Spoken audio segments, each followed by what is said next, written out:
Assalamualaikum warahmatullahi wabarakatuh. Alhamdulillahirabbil alamin. Allahumma shalli ala Muhammad wa ala ali Muhammad. Sahabat-sahabat, bertemu kembali dengan channel Nasihat Islam New. Sahabat-sahabat, sekarang saya akan membacakan ilmu syariatnya dari Ustadz Adi Hidayat ya, tentang 3 golongan orang yang rajin membaca Al-Quran tapi tidak diridhoi oleh Allah Subhanahu wa taala ya. Siapa aja ya? Mari kita simak ilmunya. Portal jambar.com. Setiap melakukan ibadah pasti tujuan utamanya adalah untuk mendapatkan ridha Allah Subhanahu wa taala. Membaca Al-Quran banyak sekali memiliki keutamaan di dalamnya. Tentu hal tersebut akan menjadikan amal baik seorang semakin banyak. Namun ternyata tidak semua orang yang rajin membaca Al-Quran akan mendapatkan ridha Allah Subhanahu wa taala. Lantas apa penyebab seorang yang rajin membaca Al-Quran tapi tidak diridhoi oleh Allah? Apa ya penyebabnya orang rajin membaca Al-Quran tapi tidak diridhoi oleh Allah? Nanti kita simak aja ya. Dikutip portal jember.com dari kanal YouTube ceramah pendek yang diunggah pada tanggal 18 Desember 2018, berikut penjelasan Ustadz Adi Hidayat tentang orang yang tidak mendapat ridho Allah Subhanahu wa taala meskipun rajin membaca Al-Quran. 3 golongan orang yang rajin membaca Al-Quran tapi tidak mendapatkan ridho Allah adalah: pertama adalah orang yang zalim. Orang yang zalim pertama ya. Golongan pertama yang tidak mendapatkan ridha Allah meski rajin membaca Al-Quran adalah orang yang zalim. Jadi meskipun orang tersebut setiap hari membaca Al-Quran tapi zalim, maka Allah tidak akan meridhoinya ya. Jadi biarpun rajin membaca Al-Quran tapi orang tersebut berlaku zalim, maka Allah tidak meridhoinya. Mudah-mudahan ya Allah selamatkan kami dari berbuat laku zalim, dari punya sifat zalim. Contohnya yaitu orang yang sudah hafal surat Al-Ikhlas, tahu arti dan paham maknanya, tapi secara lisan mengatakan bahwa semua agama sama. Itu jadi hati-hati ya, punya agama itu tidak sama.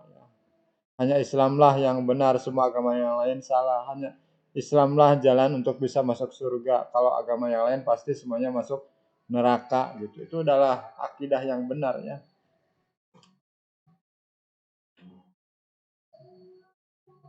Ini dalam kajian ilmunya. Padahal sudah jelas dalam surat tersebut bahwa Allah itu Maha Esa, tapi masih berdusta ya. Maka orang tersebut itu dikatakan sebagai orang yang zalim dan tidak akan mendapat ridho Allah Subhanahu wa taala. Ini akidah ya. Tapi kita tidak boleh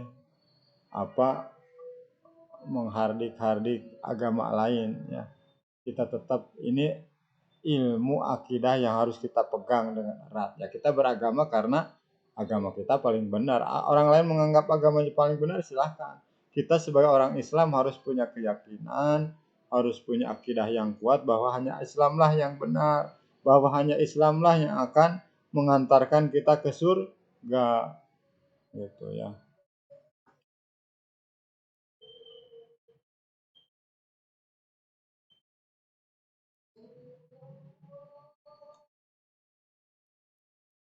Dua, hanya untuk dirinya sendiri.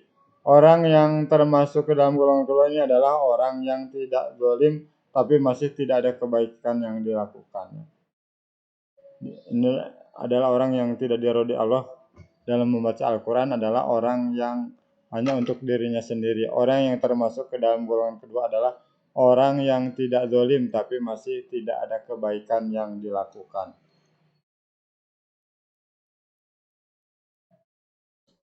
Misalnya seseorang terlihat sering berdiam di masjid dan rajin membaca atau menghafal Al-Quran. Namun ketika diminta untuk mengimami sholat, orang tersebut menolak. Maka orang tersebut juga tidak akan mendapatkan ridho oleh Allah Subhanahu wa taala karena yang dimiliki hanya untuk dirinya sendiri, tidak dibagikan kepada orang lain. Oh, itu ya maksudnya seperti itu ya.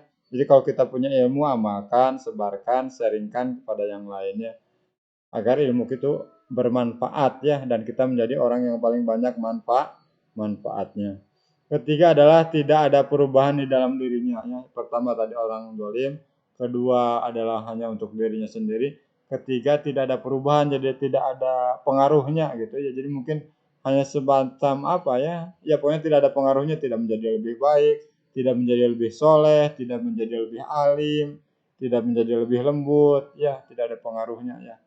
maka itu tidak diridhoi oleh Allah. Ya Allah, ampuni segala kehilapan kesalahan kami ya. Mudah-mudahan kami tidak termasuk ketiga-tiganya ya. Jika ada seorang yang rajin membaca dan menghafal Al-Quran, tapi secara perilaku tidak ada perubahan menjadi lebih baik, maka dapat dipastikan bahwa ada masalah pada orang tersebut.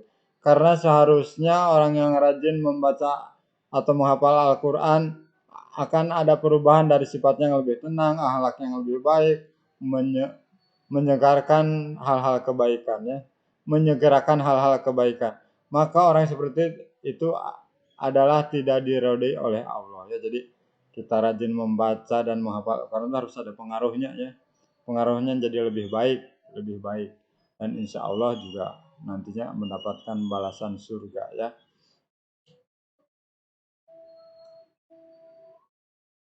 Al-Quran itu baik sehingga ketika semakin sering membaca, semakin sering menghafal, maka akan meningkatkan perubahan kebaikan yang ada dalam dirinya. Sehingga orang yang dekat dengan Al-Quran akan semakin baik kepribadiannya.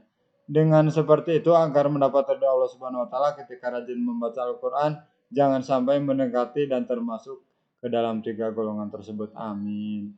Dengan seperti itu agar mendapat ridho Allah Subhanahu wa taala ketika rajin membaca Al-Qur'an, jangan sampai mendekati dan termasuk ke dalam 3 golongan tersebut.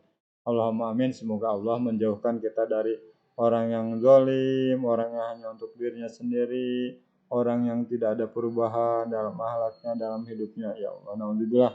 Mudah-mudahan ya Allah jadikanlah kami orang yang lebih baik dari hari ke hari, lebih baik dari hari ke hari, sehingga kami menjemput kematian bertemu denganmu ya Allah dalam hal kebaikan, husnul khatimah.